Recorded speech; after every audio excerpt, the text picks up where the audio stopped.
అమరజీవి పొట్టి శ్రీరాములు జయంతిని పొట్టి శ్రీరాములు విగ్రహ స్థాపన కమిటీ మరియు ఆర్యవైశ్య సంఘం ఆధ్వర్యంలో ఘనంగా నిర్వహించారు. సోమవారం అమరజీవి పొట్టి శ్రీరాములు 125వ జయంతి సందర్భంగా గంగినేని చెరువు వద్ద ఉన్న పొట్టి శ్రీరాములు విగ్రహానికి పూలమాలలు వేసి ఘన నివాళులర్పించారు. ఈ సందర్భంగా కట్టమంచి బాలకృష్ణారెడ్డి, జె అమర్నాథ్ మాట్లాడుతూ అమరజీవి పొట్టి శ్రీరాములు 58 రోజుల పాటు కఠోర దీక్ష చేశారని, ఆత్మార్పణతో రాష్ట్రాన్ని సాధించి పెట్టారని అన్నారు. పొట్టి శ్రీరాములు ఎన్నో సామాజిక ఉద్యమాల్లో భాగస్వాములయ్యారన్నారు. 58 రోజుల పాటు ఆమరణ దీక్ష చేసిన పొట్టి శ్రీరాములు త్యాగానికి నిదర్శనంగా అమరావతిలో 58 అడుగుల భారీ విగ్రహాన్ని, స్మృతి వనాన్ని ఏర్పాటు చేసిన ప్రభుత్వానికి కృతజ్ఞతలు ప్రకటించారు. అనంతరం జె అమర్నాథ్ ఆధ్వర్యంలో అందరికీ అల్పాహారం అందజేశారు. ఈ కార్యక్రమంలో ఆర్యవైశ్య సంఘం నాయకులు చల్లూరు ద్వారకనాథ్, శర్వణ, శ్రీ కలెక్షన్ బద్రి, విగ్రహ కమిటీ సభ్యులు అరుణకుమారి, సహదేవ నాయుడు, రమేష్ బాబు తదితరులు పాల్గొన్నారు. ఆయన యొక్క త్యాగ ఫలితమే మనకు ఆంధ్ర రాష్ట్రం రావడం, ఇవాళ మన దేశం అభివృద్ధి చెందుతా ఉందంటే దానికి ఆయన ముఖ్య కారణం. మనకు ఆయన త్యాగం మనం స్మరించుకుంటూ ఆయన వర్ధంతి జయంతిని జరుపుకుంటున్నాము. ఇవాళ 125వ జయంతి. ఆ సందర్భంగా మనం ఇక్కడ ఆయన శిలా విగ్రహం దగ్గర కలిసి ఆయనకు పూలమాలలు వేసి ఆయనకి, అలాగే ఈ సందర్భంలో మీకు మరొక ముఖ్యమైన విషయం చెప్పాలని అనుకుంటున్నాను. అదేంటంటే ఆర్య వయస్సుల్లో 100 సంవత్సరాలకు ముందర దర్శి చెంచయ్య అని ఒక మహానాయకుడు, ఆయన కూడా ఆర్య వయస్సులే. ఆయన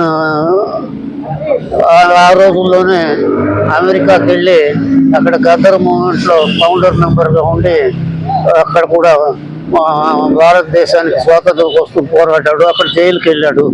ఆ జైలుకి వెళ్ళిన తర్వాత రిలీజ్ అయిన తర్వాత మళ్ళీ ఇండియాకు వచ్చాడు.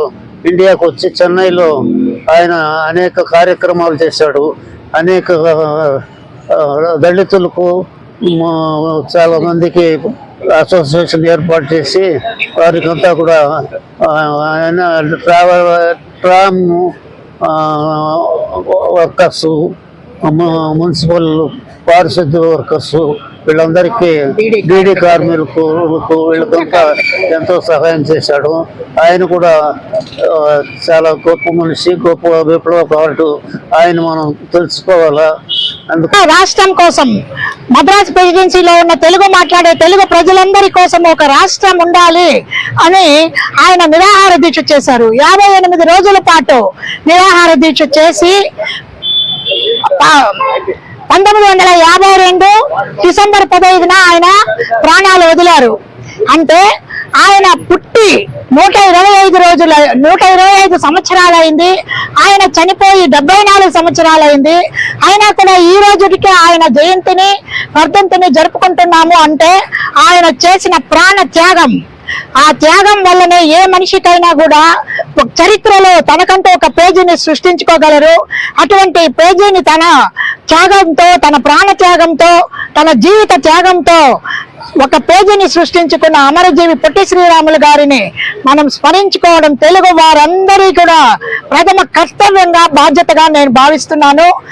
తెలుగు భాష కోసం ప్రపంచవ్యాప్తంగా మంచి గుర్తింపు తెచ్చినటువంటి అమరజీవి పొట్టి శ్రీరాములు యొక్క 125వ జయంతి ఈరోజు అన్ని ఆర్యవైశ్య సంఘాలు, ఇతర సంఘాలు, ఇతర ప్రముఖుల చేత ఈరోజు జరుపుకోవడం చిత్తూరు పట్టణము చాలా ముదాహము.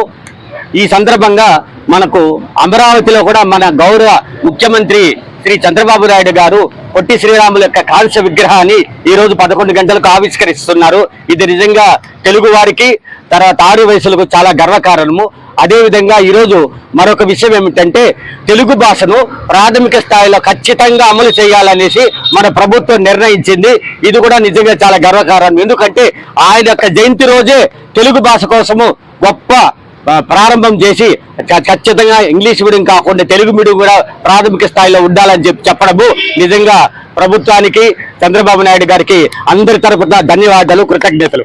పాఠశాలల్లో వ్యాసరచన పోటీలు అయితేమి, వక్తృత్వ పోటీలు అయితేమి, ఒక విధంగా అయితే కనుక దృశ్య శ్రవణ నాటికలు కూడా వేసేదానికి కూడా ఈయన నిరంతరం తలుచుకునేదానికి, ఆయన ఉద్యమ స్ఫూర్తిని, ఆయన త్యాగాన్ని, ఆయన సేవలను గుర్తు చేసేదానికి యువతరమైనటువంటి నేటి బాలల గురించి వాళ్ళకు పాఠశాలలకు తీసుకెళ్లి ఈ అంశాలన్నిటి కూడా మేము విగ్రహ స్థాపన కమిటీ ద్వారా కార్యక్రమాలు భవిష్యత్తులో అందరితో చర్చించి భవిష్యత్తు కార్యక్రమాలు రూపొందించుకొని ఈయన నిరంతరము స్మరించుకునే విధంగా, ఆయన సేవలను గుర్తించుకునే విధంగా మేము కార్యక్రమాలు రూపొందించుకొని ముందుకు వెళ్తామని ఆయనకి ఈ సందర్భంగా ఈ గణనివాళి జయంతి సందర్భంగా ఆయనకు మేము గణనివాళి అర్పించుకుంటూ ఈ అవకాశం